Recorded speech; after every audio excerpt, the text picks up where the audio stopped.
a wonderful whale.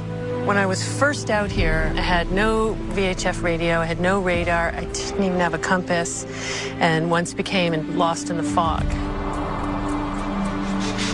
I felt like I was in a glass of milk. You just can't see anything. And I could hear on the hydrophone this big cruise ship headed for me. Anyway, Eve and her family, the next 20 minutes, came up so close to my boat that I was constantly switching the engine into neutral because I didn't want to hit them. And after a few minutes, I could just barely see something, and oh, it was an island, and I popped out, and I was into the glorious sunset and in the clear, and I kept waiting for Eve's family to come out of the fog, but they never did. And that was, for me, it was like worlds colliding, trying to figure out what had gone on, that she had turned around, that she'd stayed by my boat, and then when I was safe, she turned around again. And at that moment, I believed all the stories about dolphins pushing sailors to shore. I don't know what it is about these whales, but they do things like that, and everyone studying these whales sees the same thing. They are our counterparts in the sea, the most complex marine species on the planet. Orca, the ruler of the ocean. Male orcas can be 9 tons, 32 feet long, with a towering dorsal fin 6 feet tall. But crowned with a smaller curved fin, it may be the females that rule the pod. They are the most widely distributed marine mammal in the world. Their realm extends from the Arctic to the Antarctic. Largest of the dolphins, orcas, also called killer whales, number fewer than 100,000 worldwide. And finding them will take Jean-Michel Cousteau and his team across the globe, accompanied at times by his son Fabien and daughter Celine. The Cousteau team will journey to both the northern and southern hemispheres as they seek out killer whales in the Pacific Ocean. The team will discover that people and orcas share surprising similarities, even similar needs, a fact made clear by their experiences with Keiko, the world's most famous killer whale. The team will also learn how some of the characteristics we consider strictly human, like language and culture, may have also evolved among killer whales. They'll travel among groups of orcas that are as similar and as different as we are from each other. Their journey begins in the Pacific Northwest, where orcas have been revered by native people for millennia, studied by scientists for decades, and where our story of the complicated relationship between orcas and people begins. What we're trying to do is to make the connection between humans and nature, comparing humans and orcas. They are the dominant species in the ocean. We are the dominant species on land. And we all depend on the same thing. The killer whale, the orcas, is such a powerful animal in terms of its appeal to people. It captivates the imagination because we know that they're large dolphins and they're very intelligent. They live in very social groups, much like our own. John Ford is a pioneer in orca acoustics, the first scientist to identify dialects in their calls and to change our beliefs. Even though I've only been involved studying orcas for around 30 years, things have changed so drastically in our attitude towards this incredible animal. The attitude at that time was that these were dangerous animals, a threat to people, a threat to the livelihood of fishermen. And I was caught up in that. When I was young, growing up on Vancouver Island here, we'd go out fishing and a group of orcas would go by and we would be terrified if they swam under the boat because that was the feeling that these were dangerous animals. On our coast in the mid-1960s to mid-1970s, there was a live capture fishery for orcas, and they were sent to aquariums all over the world. I actually got a job at the Vancouver Aquarium and soon became a whale trainer in the early 70s and got to know them in that context, and they were fascinating animals, of course. Even then it was quite controversial holding them in captivity, but I realized we had so much to learn from them. Orcas have very large, complex brains, and when I first caught sight of an orca brain, which was in a jar on a shelf in a lab, I was really quite amazed. So the first question that came to me was, what does this whale do with that brain? Still the question I'm asking. That was 40 years ago, and you worked with some animals in captivity? So 1967. Behavioral research with an orca named Skana at the Vancouver Aquarium, and they wanted somebody to study the whale. What did you learn from her? Mostly, I think I learned that this was a very unsuitable place to keep a remarkable being. That was around the time, actually, that Dr. Michael Bigg, who died in 1990 and was very much our mentor and the true pioneer whose vision led to photo identification, he started learning about the societies that these whales live in around our coast, and that these were incredibly complex animals with very elaborate social relationships. You put the brain and the implications of that together with the social side, and you understand immediately that putting her in a concrete tank and completely shutting off the company of her kind was an enormously unfair and inappropriate thing to be doing. But at the time, it was through the close contact of captivity that we began to learn about them, one at a time. The story of one whale in particular, named Keiko, stirred our passion and raised enduring questions about captivity. Keiko was captured in 1979 in Iceland and became one of the 136 orcas taken into captivity since 1961. But he did not become one of the more than 100 that have died there, or one of the 42 killer whales that remain in captivity. Captured at age 2 and eventually sent to Mexico City, Keiko was breathing the world's smoggiest air, a master of the ocean at 7,000 feet above sea level, in the artificial seawater of a shallow pool where he entertained the crowds. Keiko would have lived his life in poor health, swimming in circles, except for one thing. He became a movie star. As Willie, he was free to 10 million film-going children. But in reality, Keiko went nowhere. The stress of his environment caused a skin disease, which spread as his health seriously deteriorated. The real whale was slowly dying, and Keiko had to be moved. When it was learned that Keiko was still captive, millions of children wrote in, demanding his freedom, and a spontaneous movement was started to free the sick whale. Keiko's owners donated him for the unprecedented experiment of reintroducing him into the wild, and the Oregon Coast Aquarium customized a pool for his care. Suddenly, the reality of freeing Keiko became far more interesting than the movie, as Keiko began a long and complicated journey toward freedom. Ultimately, true freedom for Keiko would mean being accepted into a pod of wild whales, since orcas live their entire lives in tightly connected social groups where all members are related to each other. It's now understood the best chance for Keiko would be to find his mother. It very much is a matriarchal society, or matrilineal, in that everybody in the group is related through female descent to a female ancestor. Individuals stay with their mother or their grandmother for the whole life. And it took some years to really understand that, because it is very unusual in that the large adult males never leave the group. The bond between a mature male and his mother is very, very strong. I know that Eve, the whale that came to you in the fog, was a matriarch. What happened when she passed away? Eve only had 2 sons, no daughters. And those 2 males went around Hansen Island for weeks and didn't survive her death for very long. Generally, the males will join their sister's family, but they become a loose satellite. They never again have the bond that they had with their mother. It's a unique social system. Orca is a very conservative animal. Basically, you only socialize with somebody who your mother introduced you to. The resident populations on this coast are really fairly clearly divided socially into 2 different groups. The northern residents, it's about 240 whales, 16 pods. The southern residents are around 90 whales, 3 pods, quite a bit smaller. What's really interesting, and we don't really understand this, but they never mix.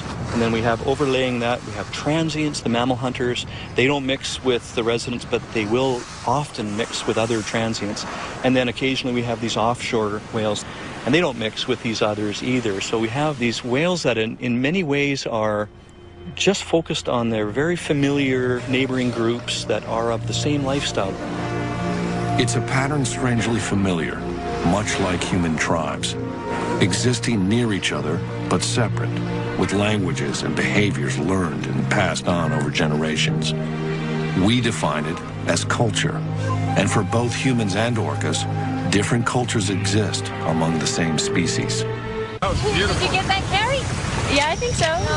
That was amazing. See, I told you those two boys, huh? And they both did that. Yeah, They both and again. Oh, my God! The New Zealand orca I found are just so completely different from the Pacific Northwest. I had this paradigm that was how orca were around the world. They had a matrilineal society and stayed in very strongly bonded groups, and that there was another population who fed on marine mammals. Well, it turns out here that the New Zealand orca are moving around between groups. They feed on fish, sharks, rays, and marine mammals. Acoustically, they're different. They have a good Kiwi twang, just like I do. And it looks like they're moving big distances compared to the animals up there. I've got them travelling an average of 100 to 150 kilometres a day. And I think that's one of the things that fascinates me about orca is the different cultures. Even though they're in similar habitats, they're just so completely different. Orcas have been stable in these social groups that we're looking at now for literally thousands of years. If you look at the society and understand that this has evolved over a very long period of time, you realize that you're looking at a successful society. A wild pod.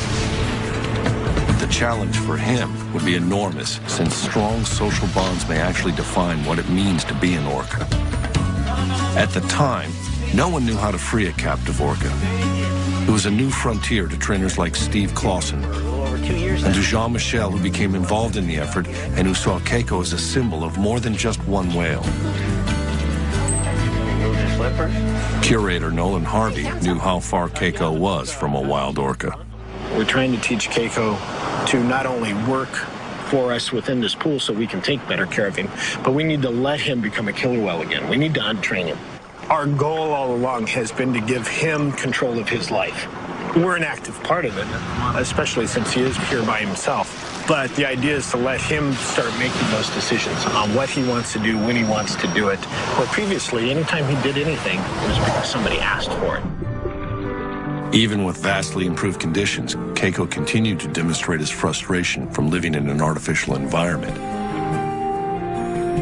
He expressed his stress in Mexico by gnawing the concrete pool, damaging his teeth, and it continued in Oregon on his favorite rock. A decision was made to cover it in order to discourage the behavior and to protect the teeth of the ocean's greatest predator. An orca's sharp, conical-shaped teeth make feeding on large prey possible, but Keiko primarily eats fish which orcas swallow whole, so his damaged teeth should not be a problem in the wild. When he arrived in Oregon, Keiko was 1,000 pounds underweight, but soon doubled what he was eating in Mexico. His waistline increased by 3 feet. He gained nearly 2,000 pounds and grew 8 inches longer. But he still had to be taught to catch live fish as a milestone for his release, and in order to survive in the wild.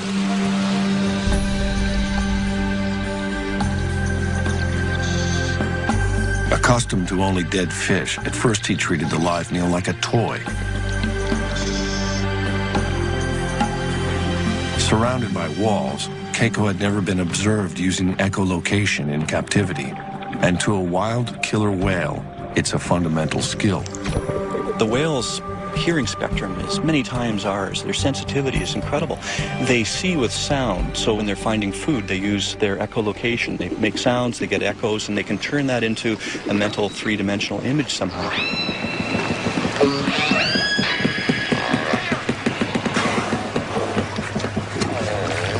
You know, when you go into different places around the world and you look at what orcas are doing and understand that they've sort of figured out how to live in the particular niche that they happen to have found, it's really interesting looking at the differences.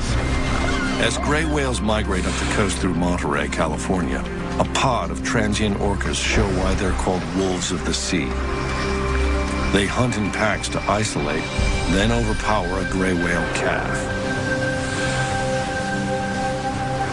It's a predictable hunt, with as many as a third of the calves taken by orcas. 20 to 30 whales may work together and share the bounty. Sharing seems to be really important in these groups.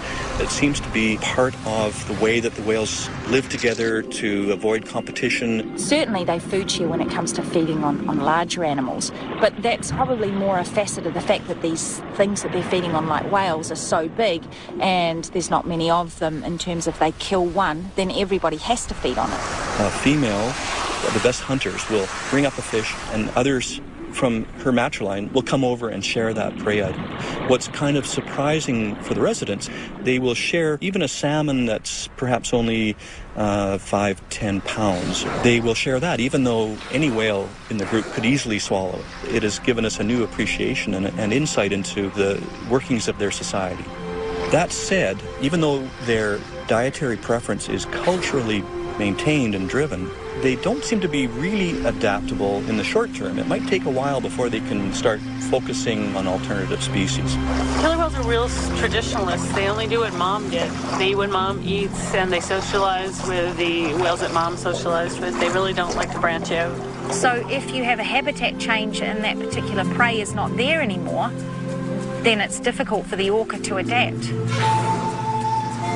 Within decades, and for a variety of reasons, orcas throughout the world may be at the crossroads of adaptation or extinction as their prey diminishes, something the resident whales of the Pacific Northwest now face.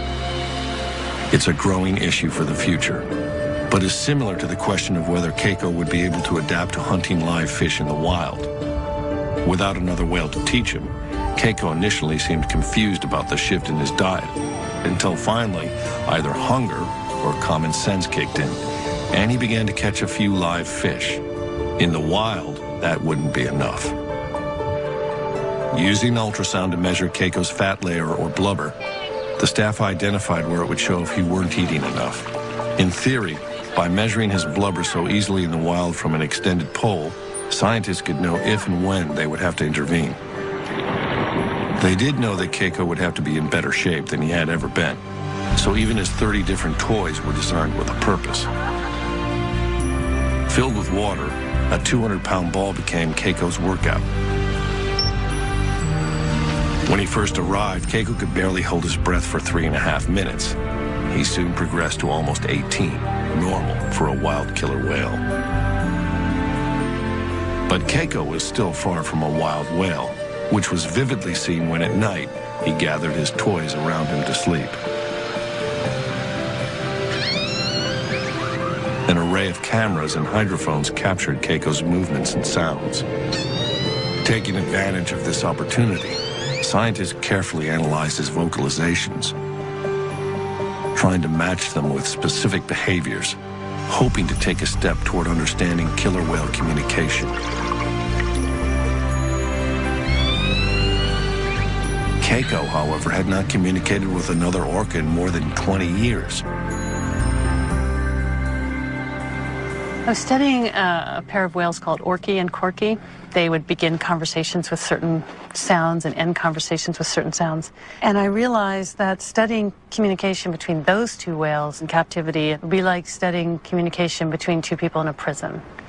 That there was no way that I was going to actually learn what they were saying and the real context of their lives. I'll tell you the main thing about Corky, and she's a survivor. She has been in captivity for 38 years, about 43 years old, which is incredibly old for a captive orca. Most of them die within 10 years. She still uses the calls of the A5 pod, and she is swimming around the tank, and in a concrete tank, the sounds that they make reverberate off the walls of the tank. They're constantly in an acoustic fuzz. I think it's an incredibly stressful environment simply because of that. And how is your research here at Orca Lab different? Well, when I was working in captivity and understood that if one wanted really to learn about them, you needed to go into the wild and study them there at a distance. And that's where we got into developing remote hydrophone systems that enable us to hear whales that we can't see.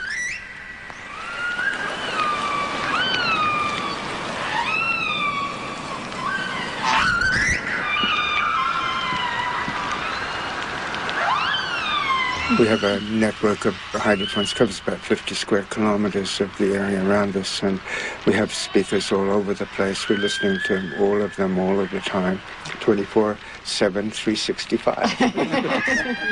But we're normally listening to a space, and there are many voices in that space. In a sort of general sense, we understand when the whales are doing certain things. We understand when they're chasing fish, for example, because we're hearing echolocation. We understand when they're resting, because they make these really sort of low-energy calls. But we don't know who the voices belong to. So I think a really fascinating area to get into is the question of who as individuals are we listening to. And if we can understand who's speaking, maybe ultimately we might begin to understand what is being said.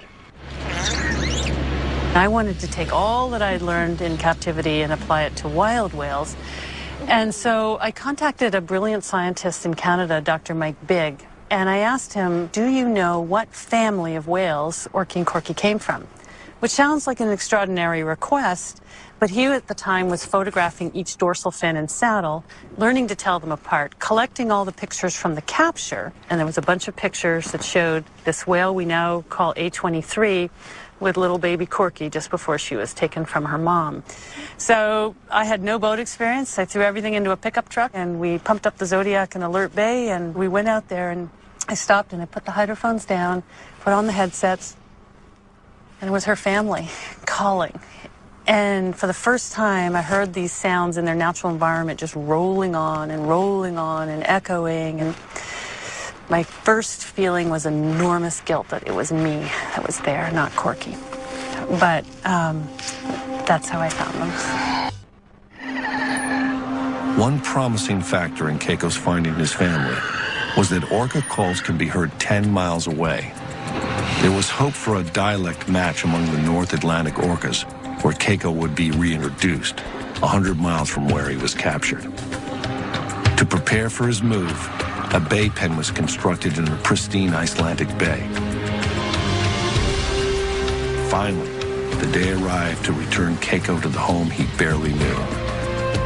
This had been Keiko's unexpected journey to freedom that millions of children demanded, but that no one knew exactly how to accomplish.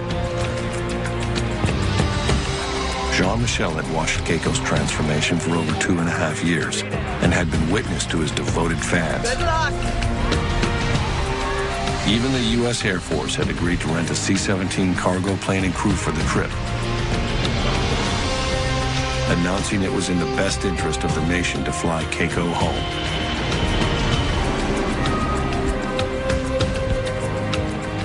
He was covered in ointment for the flight to protect his skin from drying.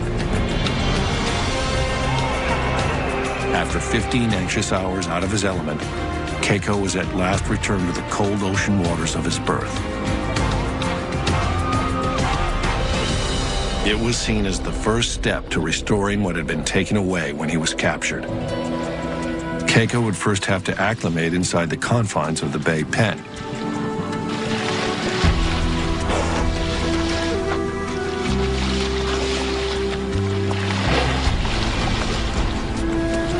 Months later, his world expanded to the enclosed bay, where for the first time, he ruled in relative freedom.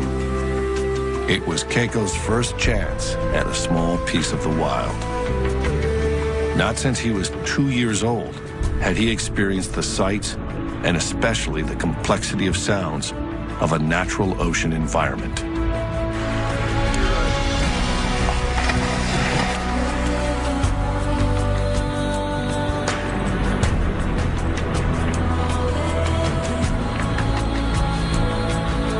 23 years, half his expected lifetime, since Keiko had even seen the bottom of the sea.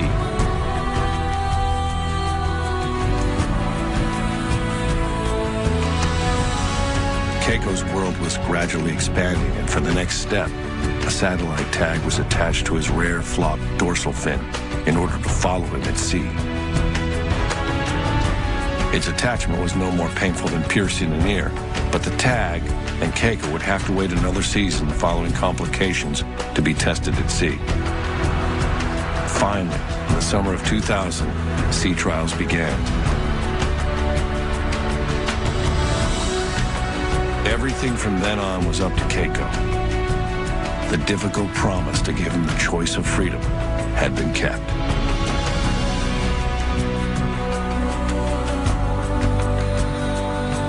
Then at last, Keiko was within feet of wild killer whales.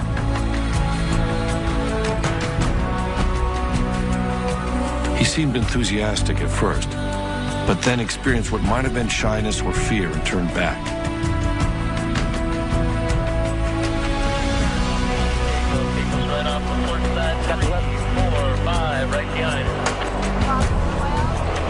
Later encounters looked aggressive, and Keiko continued to seek the shelter of the boat.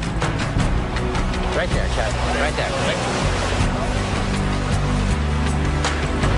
Of course, his speed model. Over 3 summers, Keiko continued to approach passing whales, spending more time with them, possibly learning their ways.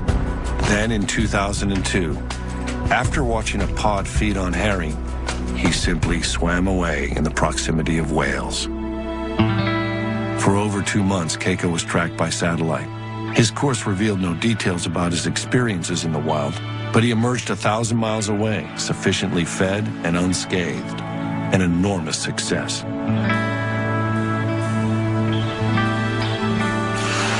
Then, perhaps seeking human companionship or just chasing an easy meal, Keiko followed a fishing boat into a Norwegian fjord. Keiko was still alone, but he was welcomed by enchanted children who must have felt they already knew him. Strong bonds are undeniably formed between captive orcas like Keiko and people.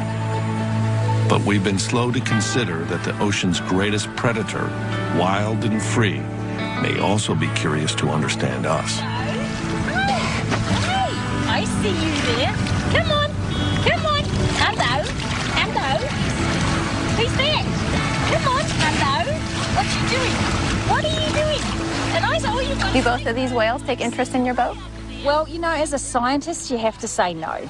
But as a whale hugger, oh, for sure. You know, there's no doubt in my mind. Yeah,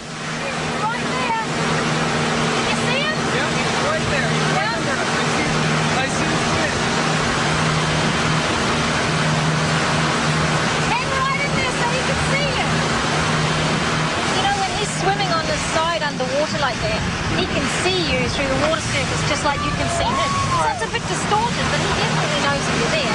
So, you know, leaning right over and looking at him, it's just as interesting for him as it is for you. Right. Yeah. Right. And I find if I take no notice of them and I put on my scientific face and I just take my notes and everything, they don't interact.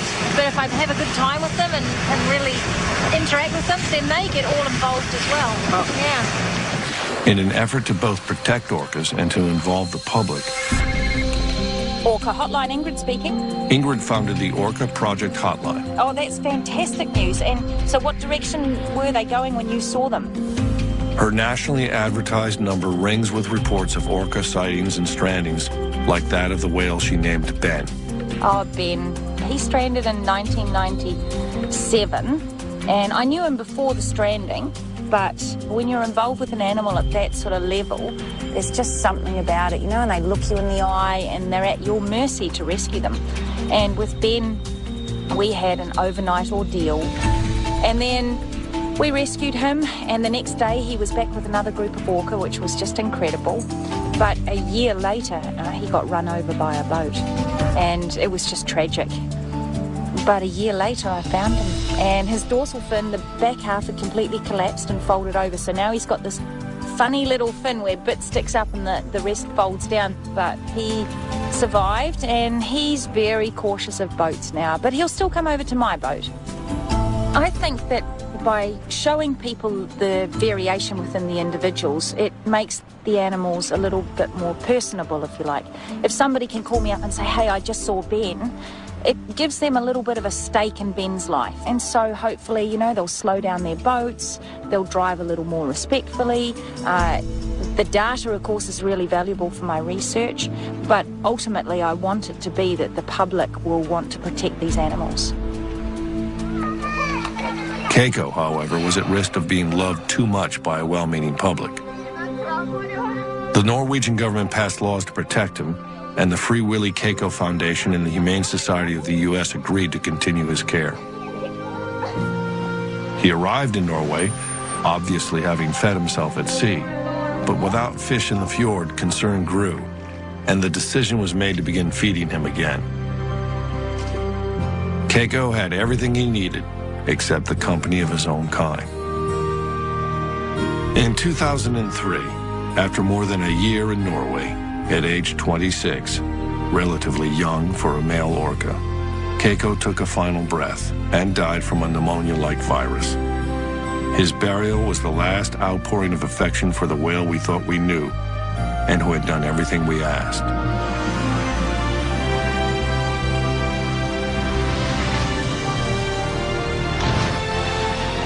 Keiko was the whale we had forever changed. And no matter how good our intentions, he was the whale we couldn't fix for him to become what nature had intended, an orca in the close company of other whales.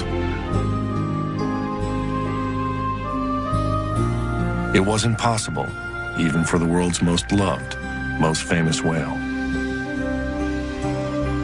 I think it would be quite impossible for anybody to propose capturing an orca, at least in North American waters at this point. So I think in that sense we've come quite a long way in terms of public attitudes. In terms of what we understand about orcas, we've also come a long way. I think at this point we understand enough about orca society to realize that this is complex and remarkable and fascinating. And we don't have the whole story yet, but what we do understand is really, really interesting. The debate about returning captive orcas to the wild and keeping them in captivity continues passionately, especially as we learn more about them, and continue to discover that there may be few other species more like ourselves. There do still remain countries tolerant of capturing orcas, but in most of the world, any up-close, hands-on contact comes when a whale ends up on the beach, stranded. Ingrid Visser is again changing what we know. You know, there was a lot of controversy, and there still is, about saving stranded whales and dolphins. People say that they have crushed internal organs from sitting on the beach for so long, and then other people say that they're no longer viable. The stress hormones and all of this sort of thing, that these animals can't reproduce, and that they're basically a drain on society if you put them back, because they're going to be eating fish and contributing nothing. So Miracle, she's stranded. She was rescued, and then I saw her again after the rescue 3 years later. And then about 5 years later, she had her first calf, and that calf is called Magic. So it was really, really incredible to see Miracle, who had this stranding event, been rescued, and then had her very first calf, and the calf has survived. So yeah, magic it was. How cool was that? Wow.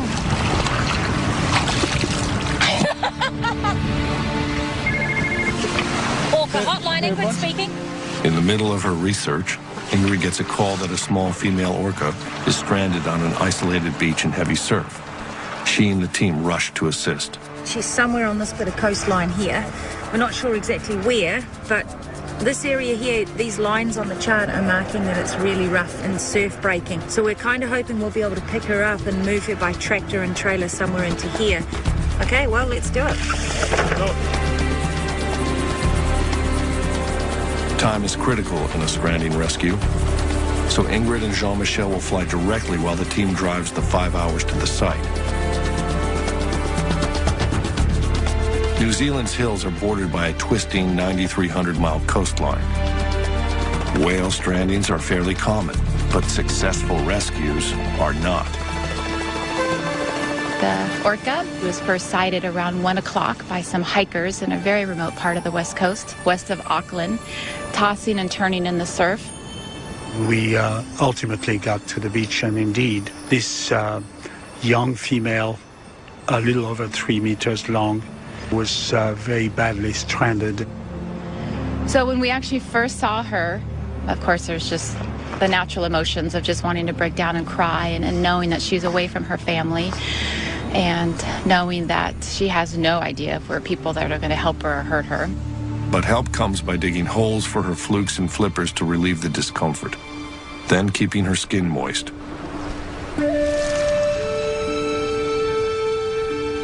She was probably not alone, struggling in the surf, and another whale may have tried to pull her back to sea, judging from the marks raked across her tailstock. Ingrid names her Reiki. Most important to her survival is keeping the young whale hydrated after hours of stress on the beach.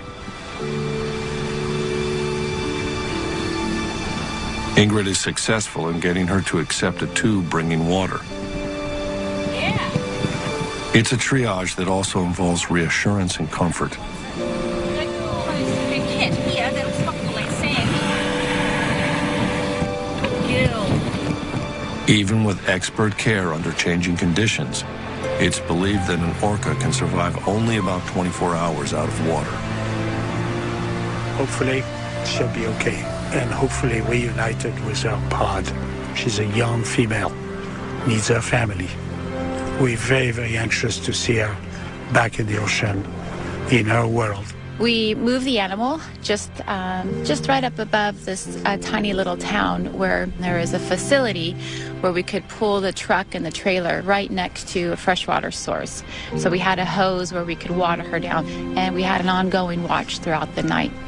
But finally, by 4 a.m., we knew it was time for Ingrid and Carl and the team to discuss what the options were to get her back into the water. Where is her family? Carl and I have done orca strandings before, where 2 hours after we released the orca, it met up with its family. So it can be a long way away, and the animals will return if they hear her, but they won't be able to hear her calling if she's inside here over the bar with the surf. But then if we take her to the other coast, it's 100% guaranteed she won't find her family immediately. Yeah. That's the worst con. For both scenarios, is that where is her family? I defer to you more often than not, biological, in terms of your knowledge of the animals.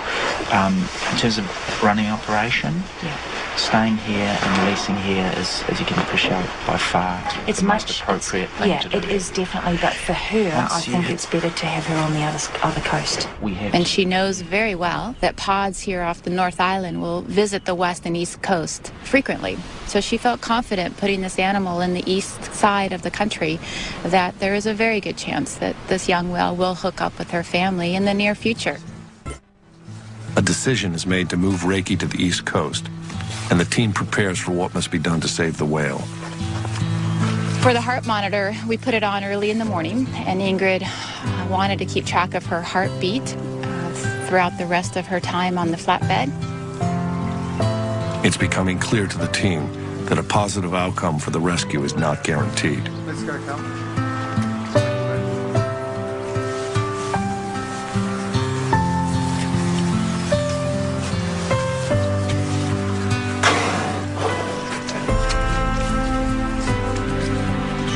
For me personally, it was the first time I've seen an orca so close. But Ingrid, with her trust in us, we really were not only filming and assisting, but we were participants. And when she had asked me to sit next to the whale and help keep the heart monitor on her the entire time, it was my job then to really have that continuous touch with the animal and really hopefully transmit my calmness to this animal. And her heart was very normal, was average, between 60 and 80 heartbeats per minute. And there were times when it even dipped a little bit, which was hopefully a sign of her calmness. And so an unusual procession moves through New Zealand's largest city. So we drove right through the heart of Auckland, 90 minutes through town, with a moment of just sitting there thinking, I'm with a whale. I'm sitting here with a whale. We finally arrive over the east side and pull into the harbor and the ramp. We're about to put the animal in the water, and there's well over 100 plus people cheering as we drive up.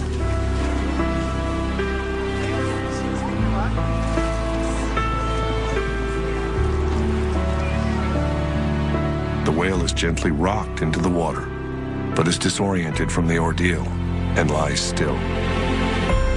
From there's a full flood of emotions, and at first the animal is hardly moving at all.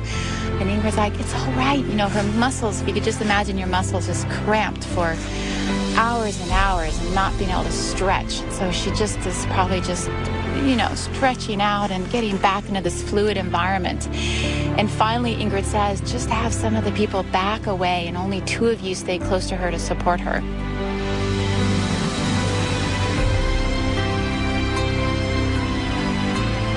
Sure enough, as soon as 3 people backed away from the animal, Carl and one of his staff were right by the head. She just gives a big kick of her tail, and you just see the movement in her dorsal fin just slice through the water as she slowly travels out in the deeper water.